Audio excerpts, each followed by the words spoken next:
I'm ready when you are. We're good. Okay, what we're gonna do now is we're gonna figure out where the tip of our turning tool is on what we call a diametrical circle. And how these are set up is basically our drill holders are all calibrated to the center line of the spindle so we can drill a hole in the center of the part. But with our turning tools, we gotta tell it where are those at in reference to that diametrical circle that runs through those drill holders. So what we're gonna do first here is we're gonna go ahead and we're gonna go to our tool setup page. We're gonna go to geometry offsets.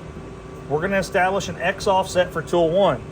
To do that, we're gonna manually clean up the part just a little bit. So we're gonna turn on the spindle here, and then we're gonna hand jog down in X until we see it touch up the part.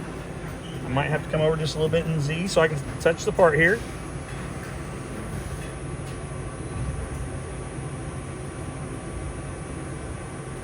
There it is. Okay. Now we'll come in just a little bit more in X. We'll go 2 clicks, and then we're going to manually turn back the part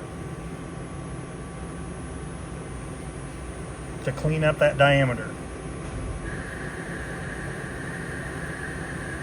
I usually go just a little over a 1/2 inch or so.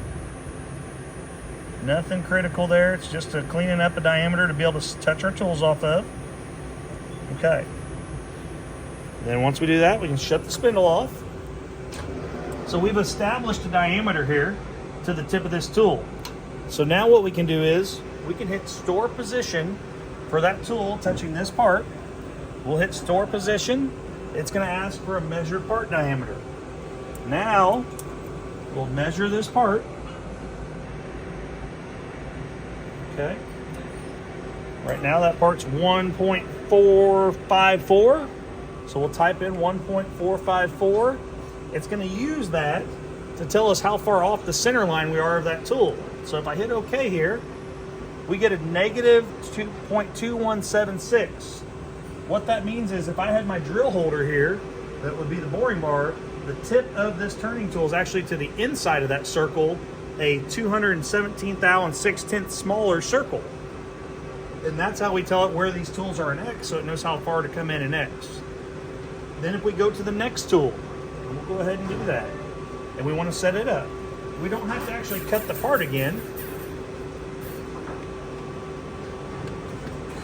We can index to our next tool, and this would be tool 2.